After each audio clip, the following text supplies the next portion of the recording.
It reminded you of the rallies in the 1960s during the Vietnam era. But now, nearly 20 years later, almost 500,000 people fill the streets of the nation's capital and gathered around the Washington Monument for the first AFL-CIO Solidarity rally in a long time. Constitution Avenue was filled with hundreds of thousands of marchers, led by several prominent civil rights leaders, among those Benjamin Hooks, executive director of the NAACP, and Vernon Jordan, head of the Urban League. Scores of rank-and-file workers opposing Reagan's labor and economic policies came here from all over the country.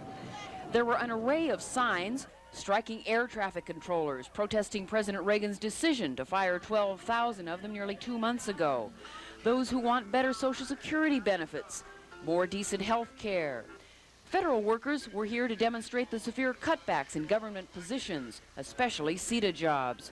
ERA supporters were here in force. There were even a few politicians, like Congresswoman Barbara Mikulski.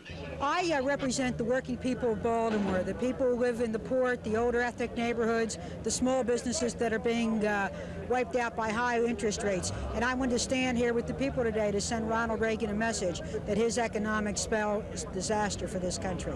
And Jenny Friedlander, also from Baltimore. She's worried about the future of her 2 children under the Reagan administration.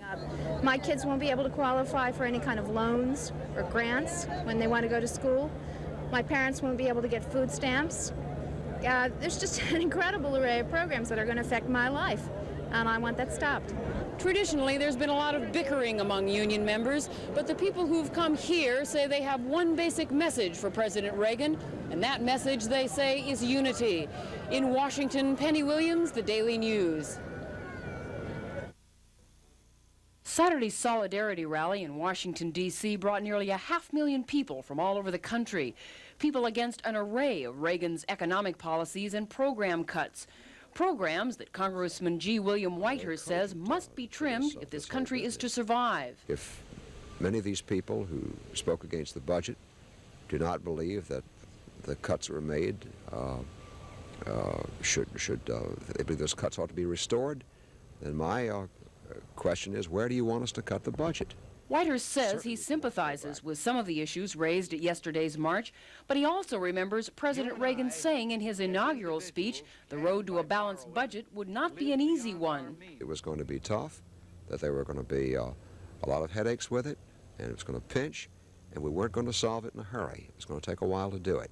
It took a while to get into this mess. It would take a while to get out of it. Many who went to Washington were federal employees from Tidewater, like machinist Coet Combe, who said a lot of Reagan's new policies are directly affecting workers here.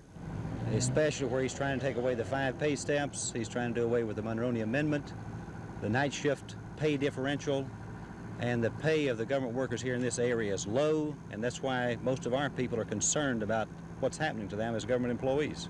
Whitehurst says the going is tough now, but we must stand firm, or else we'll go under. In Norfolk, Penny Williams, The Daily News.